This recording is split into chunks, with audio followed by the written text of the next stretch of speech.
Hello, YouTubers. Welcome to Rear Naked Chat, where we are talking The Ultimate Fighter Season 16, aka TUF. Yes. Aka the worst season of Ultimate Fighter in the history of MMA. I'm happy right now on this episode, but I'm happy because it's finished. Because I've had enough of this shitty season of The Ultimate Fighter. Isn't it, like, it opened with, isn't it amazing it took till week 12 for Roy Nelson's team to sit down and start saying, is our training shit? Yeah, I almost wonder if they were just sitting together and going like, so what have we learned? Like, you know, how have you improved as a fighter? And then it kind of dawned on them, I'm exactly the same as I came in. Exactly the same. In fact, I might be a little bit worse than I was when I came in. I'm more negative. Yeah. I just feel depressed. It's weird. It's like, yeah, technically I should be on the verge of a UFC contract, but instead I'm killing myself. They had that conversation, and then the next thing you see is Roy's coaching session, where he's standing on the side of the ring and says, so what are you going to do? What are you going to do? Yeah, not this is what I want you to do. Just what are you going to do? Maybe that's why Colton Smith's been successful through the series to this point, because he's got that army discipline. He doesn't need training. And he's self-motivated. So it's like he doesn't need anyone to tell him. He's doing like 200 push-ups every morning regardless. It doesn't matter. So that's probably helped him this season. But like, fair enough to the guys, Joe Rivera in particular, they did talk shit about him behind his back, but then they did say the exact same thing to his face. And it kind of went as you'd expect it to go with Roy Nelson, really, wouldn't you? Yeah, because what happened there, basically, the team, Joe Rivera started speaking, and basically, to sum him up, if it was subtitled in one quick sentence, it was, look, you're not coaching us properly. To which Roy's response was, first of all, you're not listening. Second of all, I can't teach you heart. Yeah, what does that mean? Okay. First of all, listen. We're not listening to what, though? Yeah, you're not saying anything. You're not giving us anything to listen to. You've done nothing. And B, if you can't teach us heart, can you teach us something else? Yeah, then, anything. Like, any techniques, leave heart to us. You just focus on the techniques. On the MMA side of things. So yeah, they weren't happy. I like the way his assistant coach was like, they were like, basically, you guys haven't really trained us. We're not happy with your training. And he just went, well, two out of the final four are from our team. So 50%. What are you gonna say? We're exactly as good as Team Carwin. Yeah. So same. Yeah. So what can you say to that, really? That shut them up. Yeah. It's like the whole team, Team Nelson, is like just one massive David Brent. Just like you can't pin anything on them, even if you try and pull them up on something. Yeah. They just take you in another direction. Yeah, they just change the subject. Roy's kind of done that a lot throughout the series, really, hasn't he? He doesn't really admit to anything. He just kind of... It's almost like that was the point of this... On paper, that was the whole point of this season. Was what? Like, let's just see how thingy Roy Nelson is. What he's really like. Yeah. And he's kind of... He is what we thought he was, basically. Well, no, he's lazier than I thought. You thought he was... because I know he's out of shape, but they say he's still high-level jiu-jitsu, so he must be training and studying. And if you're a professional athlete... You can't look like that. You can't look like that, man. You've got to go out of your way to look like that. Yeah, a little bit. If your job is to train every day... Yeah, you've got to do some excess eating. Or you're just a lazy bastard. Yeah. But...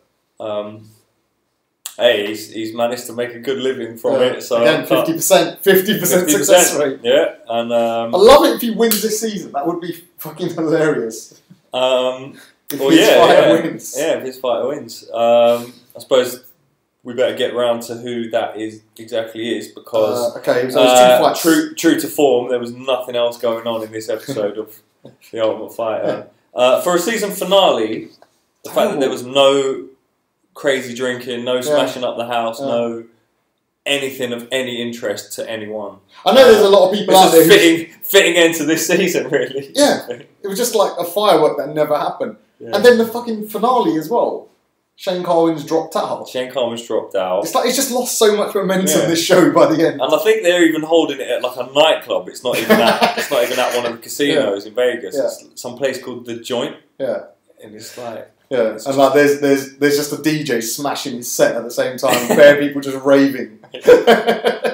Just on half, and then the other half's the TUF final. Yeah, so just very underwhelming across the board. Which brings us to the first semi-final, I should say. Colton versus Manley. Colton versus John Manley. Yeah. I was rooting for John Manley in this one. If nothing else, just because Colton is he's annoying, man. Yeah, I don't like that style at all. I'm not a fan of that. Don't like that one bit. That doesn't really belong in the UFC. Work rate, dirty boxing, holding you against the cage. I don't even mind a bit of grappling if it's in the middle of the cage, because then people... Or on the floor.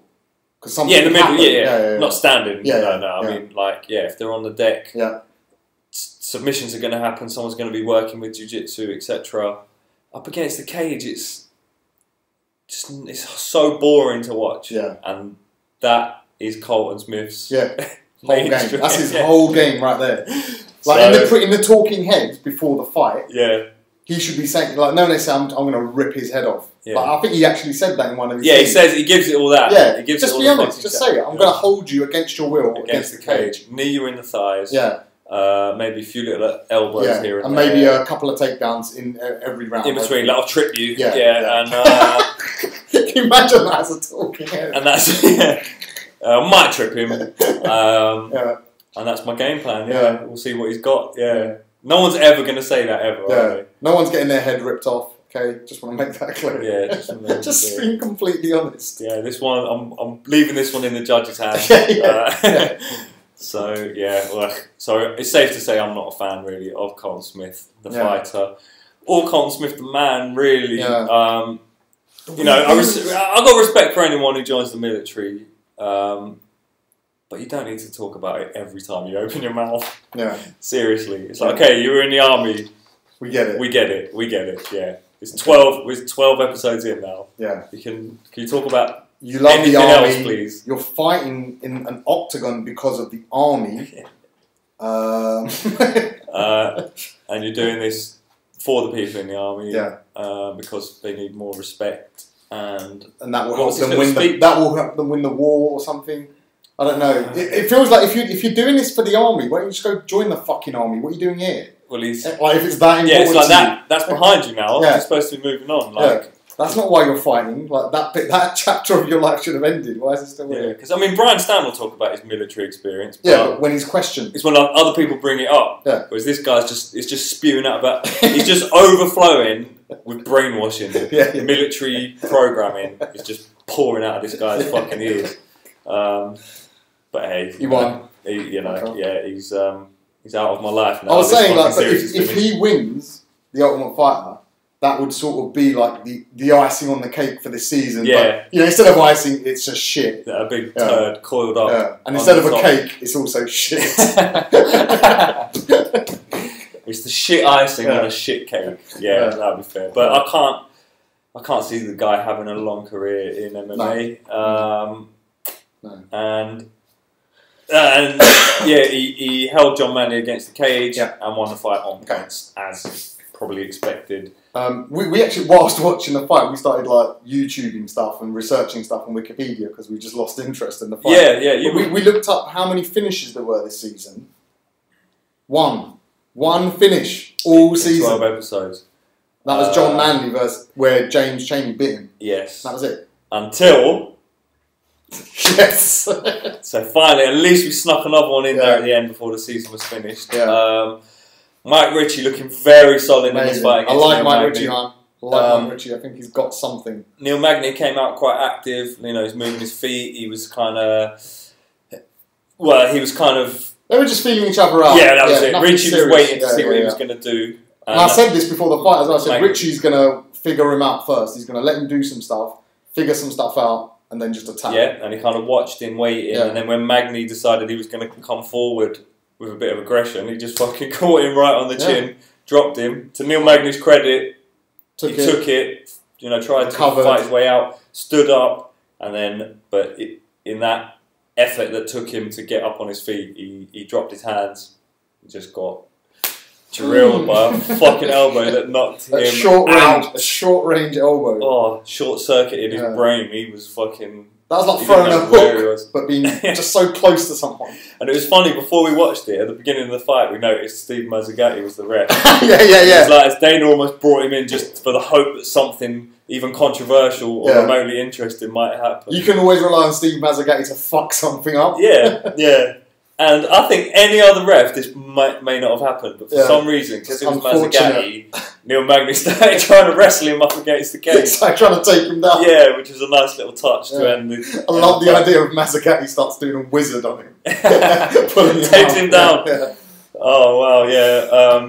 Violent KO. Yeah, he was out. It was quite a funny little end. Yeah. But I think Neil Magny has got potential. Hopefully they'll pick him up for a fight or two, maybe. Yeah.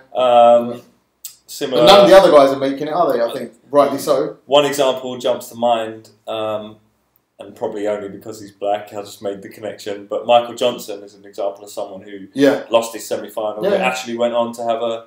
He's doing better than Jonathan Brookins at the moment. Yeah, exactly. So Magny, I think, has the potential to do something. Colton, on the other hand, it's more that I hope he doesn't. Rather than I hope this is the end of me having to deal with this guy because he just. I don't want me having to talk about this guy's fights. Really don't. And thankfully we probably won't again because that's it. Season over. Yes. Like we said, ended with a whimper. No interesting shit to talk about. Literally, because the fight is out. Shane Carwin's out. I do like the replacement, Matt Mitrione. I think that's going to be a good fight. Interesting. That would be good. I like the way he said on the VT as well.